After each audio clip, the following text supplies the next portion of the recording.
এর মাংস যে 20 মিনিট হচ্ছিলো, এর ফাঁকে আমরা থাকা অবস্থায় দেখুন সালাডটা কেটে রেডি করে নিয়েছি। দেখুন, বলবেন আমাদের সালাডটা কেমন হয়েছে। এই দেখুন, এর ফাঁকে আমাদের সালাডটা কেটে রেডি করে রাখা হয়ে গেছে।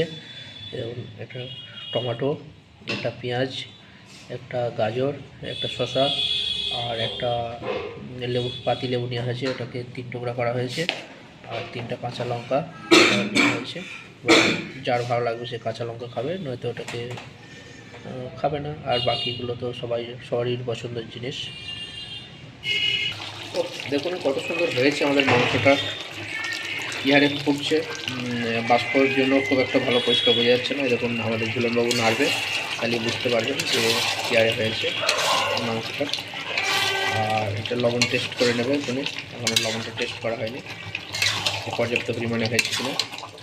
আর আমাদের বাকি আছে ধনিয়া পাতা দিয়ে দিলে।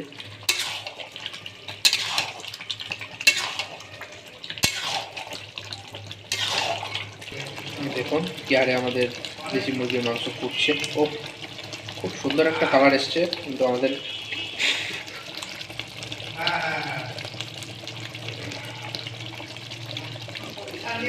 দেখতে দেখতে আমাদের রান্না প্রায় কমপ্লিটের কাছাকাছি এসে গেছে। এই দেখুন আমাদের রান্না প্রায় কমপ্লিটের কাছাকাছি। এবার ধনিয়া পাতাটা উপরে ছিটিয়ে দেওয়া হচ্ছে।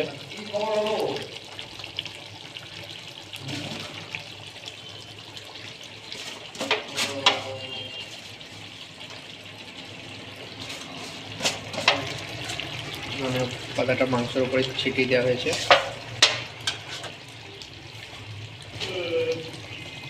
ধনিয়া পাতাটা দেওয়ার পর মাংসটা একটু নেড়ে নেওয়া হচ্ছে। আর আমাদের আজকে মাংসের খুব একটা ঝোল থাকবে না, হালকা গ্রেভি থাকবে।